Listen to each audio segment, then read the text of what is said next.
Sama-sama tayong magiging saksi.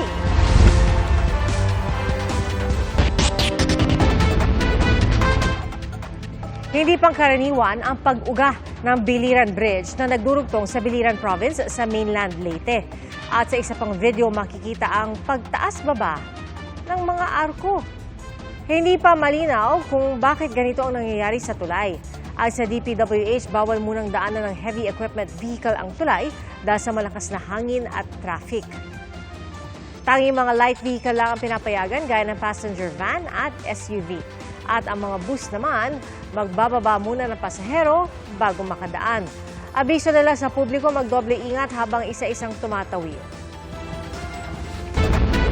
At kung kailan magpapasko na naman, saka naman po bumuhos ang ulang nagpabaha at nagdulot ng landslide sa ilang bahagi ng bansa. Sa Aklan, kinalang sagipin ang isang pasyenteng lula ng balsa na tinangay ng rumaragas ng tubig. Ating saksihan. Makapigil hininga ang landslide kahapon sa Sitio Calawilaw sa Dalaget, Cebu. Kasamang bumagsak sa katabing kalsada ang mga puno at malalaking bato. Ayon sa Dalaget MDRRMO, bukod sa landslide prone ang lugar, posibleng sanhin ng pagbigay ng lupa ang sunod-sunod na pag-ulan. Nadaraanan ng muli ang kalsada pero patuloy na nakabantay ang engineering team. Atay Lope. Nakaranas din ng malalakas na pag-ulan ang Eastern at Northern Samar. Pinasok ng tubig ang ilang bahay. Base sa monitoring ng OCD8, nakaranas ng pagbaha ang mga bayan ng Hipapad, Dolores, Maslog, Arteche, Taft, Canavid at Borongan City sa Eastern Samar. Ganon din ang mga bayan ng Katarman, Katubig, Mondragon, San Roque at Bobon sa Northern Samar. Tabangay sanda, Lord! Lord, tabangay sanda! Sa Libacao, Aklan, tinangay ng rumaragas ang tubig ang balsang may lula na pasyente. Dali-dali itong hinabol ng mga residente, nasagip ang pasyente at dinala rin sa ospital. Nahulog naman ang truck na ito nang bumigay ang sementong daanan kasunod ng mga pag-ulan sa Kalibo. Dalawang nasugatan. Ginagapot na sila sa ospital. Yan yung mga mixer namin dito. Anong gagawin natin? Sa Puerto Princesa City sa Palawan, nalubog sa baha ang isang bakery, pati mga bahay at kalsada. Dumagdag pang dulot ng pagbaha sa 8 barangay ang pagbara ng basura sa mga kanal. Ang tinapay nila, nakabalot pa. Nagka-landslide din sa ilang lugar. Mahigit 500 pamilya ang inilikas sa lungsod at sa Pag-asa Island. Ang ilan sa kanila nananatili sa evacuation centers. Wala ring ligtas sa pagbaha ang loob ng palengking ito sa Tacurong City, Sultan Kudarat. Sa Coronadal City, kakambal ng ulan ang malakas na hangin, kaya natuklap ang bubong ng 2 stall ng paputok. Nagmukhang ilog ang ilang kalsada sa Digo City, Davao del Sur, kaya mabagal ang takbo ng ilang motorista. Bumagal din ang daloy ng trapiko at marami ang stranded dahil sa pagbaha sa bayan ng Bansalan. Umiiral ang northeastern monsoon o amihan sa malaking bahagi ng Luzon ayon sa Pag-asa. Nagpapaulan din ng shear line o pagsalubong ng mainit at malamig na hangin sa Southern Luzon at Visayas. Sa rainfall map ng Metro Weather, makikita na halos buong Pilipinas ang uulanin bukas, bisperas ng Pasko. May mga kulay dilaw at pula sa mapa, indikasyon na malalakas ang buhos ng ulan. Posibleng magpatuloy ang ulan hanggang sa Miyerkules, araw ng Pasko. Amihan, easterlies at shearline pa rin ang magpapaulan gaya sa Metro Manila, Central at Southern Luzon, pati Eastern Visayas. Easterlies naman ang makaapekto sa ilang bahagi ng Mindanao. Maghanda rin sa posibilidad ng localized thunderstorms sa iba pang bahagi ng bansa. Para sa GMA Integrated News, ako si Rafi Tima, ang inyong saksi. Hindi lang po isa o dalawa, kundi 13 umano ang nanghalay sa 15 anyos na babae nitong December 9 sa Grand Fiesta sa Oslob, Cebu. Namatay po kalaunan ang biktima. Saksi, si Luan May Rondina ng GMA Regional TV. Malagim na krimen ang naganap sa bahay na ito. Ayon sa PNP, nilapitan umano ng mga sospek ang 15 anyos na biktima habang nakaupo siya sa Cuartel Heritage Park sa Oslob, Cebu. Inalok ng alak ang biktima at nang malasing, dinala siya sa liblib na lugar sa kapinagsamantalahan umano ng 13 lalaki. Unya, lain ko nuglami. Ano siya nga, dili ako mainom kay muli ko na mas kuila pa ko kaugma. Ano siya nga, why usong kuila na anak mga laki ko no. Pila ka bugdo? Balbana Yang una ko yang kuan ko no. Primero to kuan tulo niya, human ko ninawag mo 3 sigod. 3 sigod. Anak ni nanawag nga. Dali na mo kay nana sa biktima hong tani. Na to mga laki. So, Mao to pagkatatada na natulog nahapda ko na siya. December 12, sinamahan siya ng kanyang ina para i-report ang krimen sa mga pulis. Kinabukasan, binawian ng buhay ang dalagita.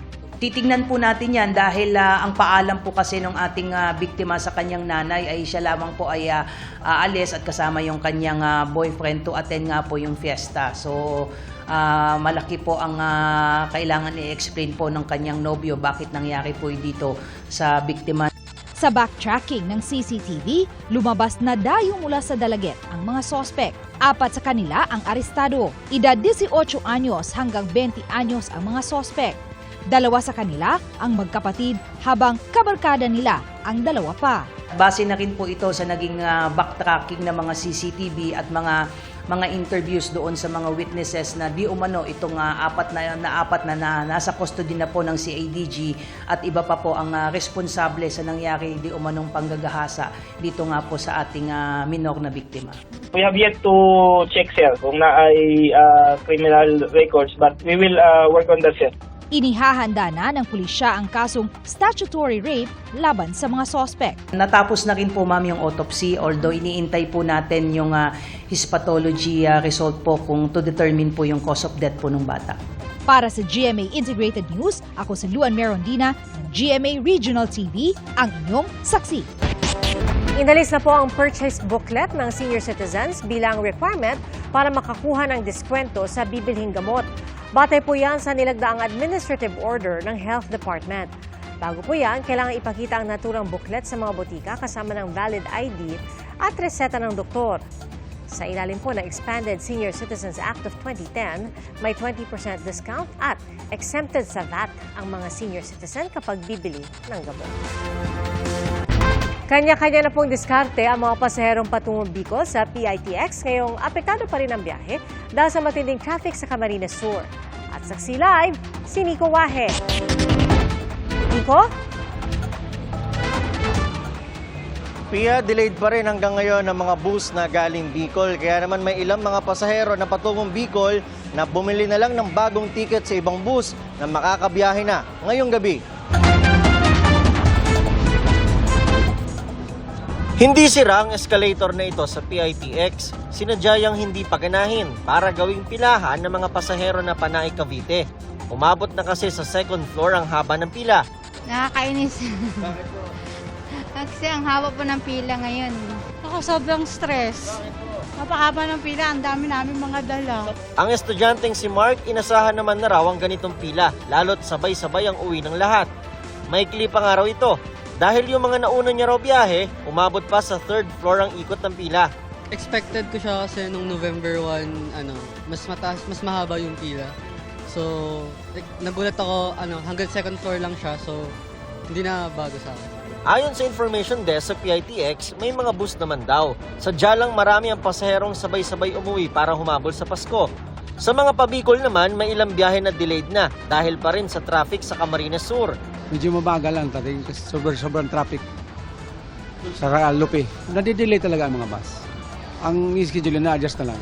Si Teresa nga kahit nag-online booking na noong November pa para sa ngayong gabing biyahe, di rin natuloy dahil walang bus. Supposed to be 23 yung biyahe namin. In-adjust nila ng 24 dahil daw sa traffic. Nag-feedback sila kahapon lang din, pero medyo na kasi pabalik na din kami.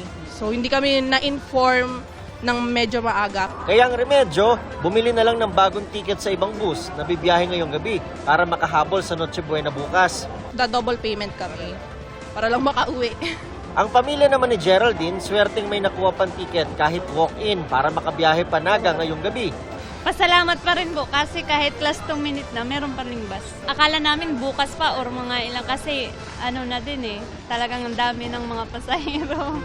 Si Bert naman na papuntang Mindoro, dito na raw matutulog sa PITX para sa 5 p.m. na biyahe niya bukas.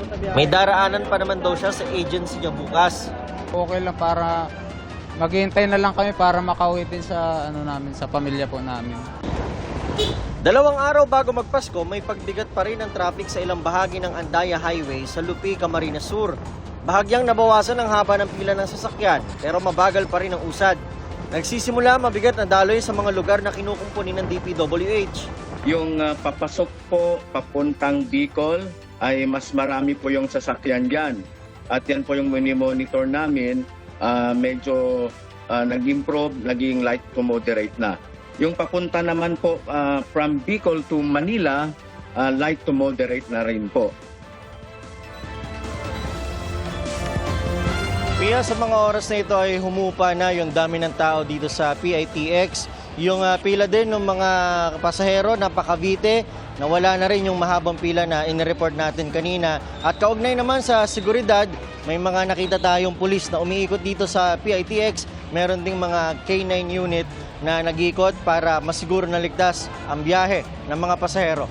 At live mula rito sa Parañaque, para sa GMA Integrated News, ako si Nico Wahe, ang inyong saksi.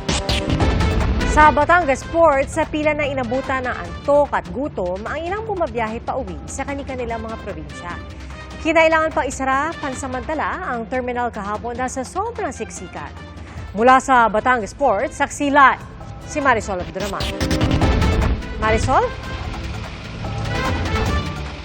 Pia, hindi ito parking lot na ating kinaroroonan ngayon. Kung nakikita mo itong napakadaming sasakyan na nakahilera, ito yung mga nakapila papasok dito sa Batangas Port na karamihan sa kanila ay kagabi at kaninang madaling araw pa nakapila para lamang makapasok dito sa Batangas Port. Sa katunayan, Pia, ilan nga sa kanila na nadaanan natin kanina ay nakatulog na sa kanilang mga sasakyan. Pero yung iba, tulad na lamang ng mga nakamotorsiklo ay talagang sa gilid na ng kalsada na tulog. Sa tansya ng mga security guard na nagbabantay rito, Pia, umabot na sa 5 kilometro ang haba nitong pila ng mga sasakyan. Buhos ang mga pasahero sa Batangas Port kahapon. Ang ilang pasahero nagkagulo at naipit matapos magpumilit makapasok. Kaya nag-stop, isinara dahil punong-puno talaga. Inusog kami ng inusog, naglagay kami ng barrier, para matino, sama-sama yung mga pasaway na nagde-demand. Ngayong araw, ramdam pa rin ang dami ng pasahero papasok sa Pantalan. Mahaba pa rin ang pila ng mga sasakyan. Sa loob naman ng terminal, nakasalampak na ang maraming pasahero sa paghihintay sa pila ng tiket. Dito na rin sila inabot ng antok at gutom. Hindi pa po sigurado kung anong oras po ang biyahe. Bakit? Ang dami pong nakapila. Mga fully book na po yung... Ma'am, nakikita lang namin dito alas 12 hanggang alas 13. Ngayon lang, ma'am. Mahirap, ma'am. Napakadami ng tao. Hindi nga namin makakani kasi napakabagal din. Ayon sa pamunuan ng Batangas Port, hindi tuloy-tuloy ang pagbenta ng tiket para hindi magkagulo sa schedule ng mga biyahe. Kung ganito karami ang pasahero, kulang barko. Siguro mga 3 long haul, yung malalaki, na magpabalik pa for this period alone lang. Sa Matug Ports sa Sorsogon, hilihilera rin sa labas ng Pantalan ang mga sasakyang tatawid ng Samar. Pero ang nakabagal ay ang pahirapang pagsakay sa Roro dahil sa malakas na alon dulot ng shear line. Sa gitna ng pagdami ng pasahero, itinutulak ng Philippine Ports Authority na dapat gawing mandatory na ang online ticketing system para mapabilis ang biyahe at agad malaman ang mga inaasahang tao bawat araw. Sa NAIA naman, naabot ang record-breaking na bilang ng mga pasahero nitong Sabado. Sa tala ng MIAA, umabot sa mahigit 160,000 pasahero ang umalis at dumating noong December 21. Mas marami ang domestic passengers. Bahagya naman itong bumaba kahapon. Manila to the provinces, ito yung marami. Yung bulk ng passengers or should have left already. But we are still waiting, we're still waiting and trying to see if the 23rd, if there would be movement pa rin. Sa NAIA Terminal 2 at 3 ngayong paghapon, wala rin patid ang dating ng mga pasahero. Nagdagdag na raw ang Bureau of Immigration ng mga tauhan para magproseso ng mga parating na pasahero. Sa Iloilo International Airport, pansamantalang isinara ang runway matapos makitaan ng pothole ang runway. Ayon sa Civil Aviation Authority of the Philippines, 9 na flights ang naapektuhan. Naibalik din sa normal ang flight operations matapos ang halos 4 na oras. As of 8 p.m., umabot na sa halos 19,000 PIA ang bilang ng mga pasahero na nakatawid mula dito sa Batangas Port papunta sa kanilang mga destinasyon. Mas marami yan kung ikukumpara sa 6 p.m. na more than 16,000 na data. At inaasahan nga nitong PPA na mas dadagsa pa rito ang ating mga kababayan na hahabol para sa Noche Buena.